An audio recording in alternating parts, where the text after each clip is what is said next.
बिस्मिल्लाहिर्रहमानिर्रहीम। अस्सलामु अलैकुम स्टूडेंट्स। आज का हमारा टॉपिक बायोस्टैट का 4th लेक्चर है, जिसमें हम कुछ बेसिक टर्म को डिस्कस करेंगे जो बायोस्टैट में यूज़ होती हैं, मीन, मीडियन एंड मॉड। तो आइए हम इसको स्टार्ट करते हैं। सबसे पहले अगर हम इनकी डेफिनेशंस देखें तो these are the measures that helps to summarise and understand any data sets. तो कोई भी डाटा को समझने के लिए, उसको समराइज़ करने के लिए और उसको अंडरस्टैंड करने के लिए हमारे पास जो मेजर्स हैं, जो तरीक़ाकार है, वो हमारे पास ये मीन है, मीडियन है एंड मॉड है। इसको वन बाय वन डिस्कस करते हैं। तो पहला जो हमारे पास है वो मीन है। मीन हम कहते हैं एवरेज वैल्यू को, कोई भी हमारे पास कोई डाटा है और डाटा की एवरेज वैल्यू को फाइंड करना जो होता है वो मीन कहलाता है। फॉर एग्ज़ाम्पल मेरे पास कोई भी एक डाटा है, जिस तरह हम ये देखते हैं, मैंने एक रिसर्च की प्लांट्स के ऊपर, और प्लांट को मैंने डिफरेंट ग्रुप्स बनाए और डिफरेंट ग्रुप्स को फर्टिलाइज़र्स दिए, डिफरेंट फर्टिलाइज़र्स दिए। अब ये प्लांट की हाइट लिखी हुई है जी 150, 160, 155 सेंटीमीटर एंड 170 सेंटीमीटर, ये प्लांट की हाइट है। अब मेरे से कोई क्वेश्चन करता है कि आपने जो रिसर्च की थी, मुझे ये बताएं कि उसमें कोई इंक्रीज़ ग्रोथ, जो प्लांट की ग्रोथ है वो इंक्रीज़ हुई है या उस पर कोई असर नहीं हुआ या कोई इफ़ेक्ट हुआ है फर्टिलाइज़र्स का या नहीं हुआ। क्योंकि मैंने हर प्लांट को डिफरेंट फर्टिलाइज़र्स दिया और मैंने उसकी हाइट फाइंड करनी है। तो अब मैं उसको आंसर, जो मेरे से क्वेश्चन करेगा एज अ साइंटिस्ट, मैं उसको आंसर ये करूँगा कि जी मैंने रिसर्च की थी, रिसर्च करने के बाद मुझे जो एवरेज वैल्यू निकली है मेरी वो ये है। तो मैंने क्या किया, सारों को प्लस किया और प्लस करने के बाद जितने भी नंबर्स होंगे उनसे मैं डिवाइड कर दूंगा, और डिवाइड करने के बाद जो मेरे पास एक एवरेज वैल्यू आएगी, मैं कहूँगा जी मैंने रिसर्च की, रिसर्च के दौरान मेरी जो एवरेज लेंथ आई ग्रोथ की, हाइट की, वो मेरे पास आई 158.7 सेंटीमीटर। तो ये भी बायोस्टैट का एक टूल है जो हम अपनी रिसर्च के दौरान एवरेज ग्रोथ या एवरेज हाइट फाइंड करने के लिए हम इसको यूज़ करते हैं। तो यही बात लिखी हुई है, मीन जो है वो provides average value of data sets. Next है हमारे पास मीडियन। मीडियन कहते हैं मिडल वैल्यू को। अभी हम इसको ये भी देखेंगे कि मीन और मीडियन में बेसिकली डिफरेंस क्या होता है, what is the difference between mean value and median. तो आइए हम इसको देखते हैं। सबसे पहले median basically middle value of data sets when values are arranged in ascending and descending orders. अगर वैल्यूज हमारे पास ओड हों तो हम जो है वो मिडल वैल्यू हमारी जो होती है वही मीडियन होता है। लेकिन अगर हमारे पास इवन हो तो एवरेज लेते हैं हम, average of the two middle values. अभी इसको हम यहाँ पर जब समझेंगे तो हमें बेसिकली जो है वो कॉन्सेप्ट्स क्लियर हो जाएंगे। तो आइए हम इसको डिस्कस करते हैं। सबसे पहले अगर हम स्टेप्स को देखें इनको समझने के लिए, तो हमने सबसे पहले अपने डाटा को अरेंज करना है असेंडिंग ऑर्डर के अंदर। तो लेट्स सपोज मेरे पास कोई एक डाटा है, मेरे पास ये डाटा है 150, 160, 170 एंड 165 एंड 155।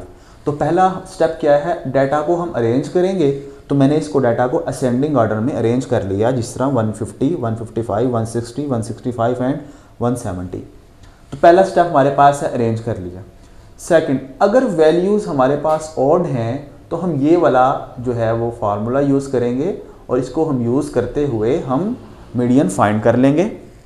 देखते हैं कैसे। देखें, सबसे पहले हमारे पास जो वैल्यूज़ हैं वो ऑड हैं। तो ये वैल्यूज़ जो हैं ये ऑड हैं क्योंकि 1, 2, 3, 4, 5 और 5 जो है वो ऑड नंबर है। तो हम ये फार्मूला, इस फार्मूले को यूज़ करेंगे। जिस तरह हम देखेंगे n+1 डिवाइडेड बाई 2 इज जो है वो आएगा n हमारे पास, क्योंकि ये 5 वैल्यूज़ हैं तो 5, और इसके अंदर +1 किया और 2 से डिवाइड किया तो 3 आंसर आया। अब यहाँ पर हम देखेंगे 3 कौन सी वैल्यू है। तो यहाँ पर हमारे पास 1, 2 और थर्ड जो है वो हमारे पास 160 है। तो 160 सेंटीमीटर हमारे पास जो वो मीडियन हाइट हो जाएगी। ठीक है, तो ये हमने देख लिया कि हमने अगर फाइंड करना हो ऑड वैल्यूज़ का तो हम कैसे फाइंड करते हैं। नेक्स्ट, अगर हम कहते हैं वैल्यूज़ हमारे पास इवन हैं, तो इवन वैल्यूज़ को हम, उसमें से अगर हमने मीडियन फाइंड करना हो तो हम क्या करते हैं, हम बेसिकली यहाँ पर एवरेज लेते हैं of the value at positions इस पोजीशन पर n/2 एंड n/2 + 1 पोजीशन पर हम जो है वो वैल्यूज़ को फाइंड करते हैं। देखते हैं कैसे फाइंड करते हैं। लेट्स सपोज मेरे पास एक डाटा है 150, 160, 165 एंड 155। अब ये हमारे पास जो है इवन वैल्यू है, तो इसको हम अरेंज करेंगे। सबसे पहले 150, 155, 160 एंड 165। अब n क्या है जी, 4 है, इवन है, तो इवन का हम ये वाली पोजीशन को यूज़ करेंगे। n/2, सबसे पहले 4 को 2 से डिवाइड किया, आंसर आ गया 2। फिर n/2 + 1, तो ये हमने n हमारे पास 4 था, 4 वैल्यूज़ थी, 2 से डिवाइड किया और +1 किया, आंसर आ गया 3।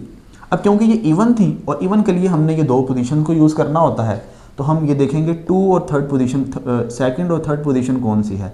तो सेकंड और थर्ड पोजीशन हमारे पास 155 और 160 है। अब हम इनका एवरेज फाइंड कर लेंगे। हमने लिखा हुआ ना यहाँ एवरेज ऑफ दी वैल्यूज़, तो इन दो वैल्यूज़ का एवरेज देखेंगे। तो मैंने यहाँ जगह कम थी तो ऊपर लिखा है, इन दोनों को प्लस किया तो 315 आया, 2 से डिवाइड किया तो आंसर आ गया 157.5 सेंटीमीटर। तो अगर हमारे पास जो है वैल्यूज़ इवन में हो तो मीडियन हमारे पास ये आ जाता है। इस तरीके से हम कोई भी मीडियन को फाइंड कर सकते हैं। अब हम देखते हैं कि हमारे पास what is the main difference between mean and median. देखें, अगर हमारे पास वैल्यूज़ जो हैं वो एक सीक्वेंस में जा रही हों, एक ऑर्डर में जा रही हों, कोई डेविएशन ना हो, मतलब कोई एक्सट्रीम या कोई लो वैल्यू ना हो। मिसाल के तौर पर ये देखें, यहाँ पर ये सारी वैल्यूज़ एक दूसरे के करीब करीब हैं, 150, 160, 155, 170। तो हम इसका मीन निकाल लेते हैं, एवरेज वैल्यू निकाल लेते हैं। लेकिन अगर मैं कहता हूँ कि यहाँ पर एक वैल्यू आ गई है 1 प्लस कर दें हम, इसमें एक वैल्यू आ गई है जी 270। अब ये 270 को जब हम ऐड करेंगे तो ये सारे के सारे मीन को ख़राब कर देगा, एवरेज को ख़राब कर देगा। क्यों? क्योंकि एक एक्सट्रीम वैल्यू इसके अंदर आ गई है। तो फिर हम इस एक्सट्रीम वैल्यू जब आ जाए हमारे पास, तो उसमें हम फिर मीन नहीं लेते, बल्कि हम क्या करते हैं, मिडिल वैल्यू को काउंट कर लेते हैं, ताकि हमारे पास जो रिज़ल्ट आए एक्सट्रीम उसके अंदर जो है वो असरअंदाज ना हो।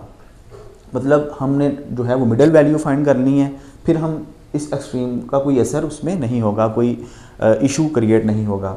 अब देखते हैं कैसे। फॉर एग्जांपल मैं कहता हूँ मेरे पास ये वैल्यूज़ थी, तो इसमें हम ऐड कर लेते हैं जी 170 है, इसमें हम ऐड कर लेते हैं 175 और साथ ऐड कर लेते हैं इसमें हम 210। अब ये देखें, अभी कितनी वैल्यूज़ हैं, 1 2 3 4 5 6 7। अब इसमें जो 7th वैल्यू है वो एक्सट्रीम वैल्यू है। अगर हम इसका एवरेज लेंगे तो ये एवरेज को ख़राब करेगी, तो हम इसकी मिडिल वैल्यू फाइंड करेंगे। n इधर यहाँ पर क्या आ गया, अब n यहाँ पर आया 7, यहाँ पर आ जाएगा n 7, तो यहाँ पर हम लिखेंगे जी 7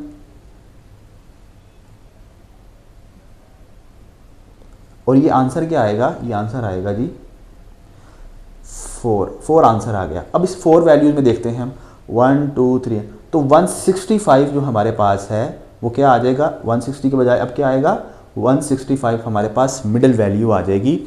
तो हमें ये पता लग जाएगा कि अगर एक लेट्स सपोज ये हमारे पास ना कोई हाइट है, तो हमने जो है वो मिडिल वैल्यू या एवरेज फाइंड करना है। तो एवरेज तो हम इसका फाइंड नहीं कर सकते, जब ये प्लस करेंगे तो ये सारा का सारा डाटा ख़राब हो जाएगा, क्योंकि एक्सट्रीम वैल्यू इंक्लूड हो गई है। तो एक्सट्रीम वैल्यू के बगैर हमने अब क्या किया, हमने जो मिडिल वैल्यू फाइंड की, तो हमें पता लग गया कि कोई भी जो डाटा है इसकी मिडिल वैल्यू कितनी आ रही है 165। मतलब उसकी जो मिडिल हाइट है, मीडियन वैल्यू है या मीडियन है या जो हाइट है वो कितनी आ रही है 165। तो बेसिकली हमने यहाँ पर इसको एक्सट्रीम वैल्यू को ऐड किया और एक्सट्रीम वैल्यू को ऐड करने के बाद हमने ये देख लिया कि यहाँ की जो मिडिल वैल्यू है वो इस पर डिपेंड नहीं कर रही, क्योंकि ये एक एक्सट्रीम वैल्यू इंक्लूड की गई है। अगर हम इसका एवरेज लेते तो एवरेज जो था वो ख़राब आ जाना था, मतलब वो अकॉर्डिंग टू डाटा नहीं आना था, because presence of extreme value. तो हमने फिर यहाँ पर क्या निकाला, मीडियन निकाला, जो हमें बता रहा है कि इसकी मिडिल वैल्यू कितनी है 165 आ रही है। तो ये एक छोटा सा हमारे पास एक टॉपिक था। अच्छा, अब अगर हम जो है वो मोड को देखें तो मोड जो है वो देख लेते हैं हम साथ ही इसके। जो अभी हमने डिस्कस किया है, मीडियन डिस्कस कर लिया है और मीन डिस्कस कर लिया है। अब बेसिकली व्हाट इज़ मोड। तो मोड अगर हम देखें तो हमारे पास the mode is the value that appear most frequently in a data set. A data set may have one mode, more than one mode और नो मोड एट ऑल। तो किसी भी डाटा के अंदर जो वैल्यू सबसे ज़्यादा आ रही है वो उसका मोड होता है। एग्जांपल से देखते हैं, मेरे पास ये एक डाटा है, जिस तरह ये देखें 150, 160, 165, 150, 160, तो इसमें 162 टाइम्स आ रहा है। तो ये सबसे ज़्यादा फ्रीक्वेंसी कहती है कोई भी वैल्यू जितनी टाइम आ रही हो वो उसकी फ्रीक्वेंसी होती है। तो यहाँ पर 162 टाइम आ रहा है, तो सबसे ज़्यादा फ्रीक्वेंसी 160 की है, तो 160 क्या है जी, मोड है। तो कोई भी डाटा के अंदर जो वैल्यू सबसे ज़्यादा आ रही होती है वो क्या कहलाती है, वो उसको मोड कहते हैं। एग्जाम्पल 2 में देखते हैं, इसमें 150 2 टाइम आ रहा है और 160 भी 2 टाइम आ रहा है। तो यहाँ पर ये 2 टाइम, क्योंकि 2 वैल्यूज़ आ रही हैं तो यहाँ पर 2 यहाँ पर मोड हैं, जो कि 160 और 155 हैं। तो data set is by model with modes 160 and 150। तो ऐसा डाटा जिसमें 2 मोड हों उसको कहते हैं बाई मॉडल। एग्जाम्पल 3, इसमें कोई भी फ्रीक्वेंसी ज़्यादा नहीं है, कोई भी वैल्यू की फ्रीक्वेंसी ज़्यादा नहीं है, तो यहाँ पर कोई भी मोड नहीं है। तो यहाँ पर हमने क्या देखा, डाटा के अंदर जो वैल्यू सबसे ज़्यादा आ रही हो उसको हम क्या कहते हैं जी, मोड कहते हैं। तो आपने चैनल अगर सब्सक्राइब नहीं किया तो चैनल लाजमी सब्सक्राइब करें और बेल आइकन को लाजमी दबाएं ताकि आपको हर आने वाले नए लेक्चर्स के बारे में पता लगे। अब तक के लिए इतना ही। अल्लाह हाफिज़।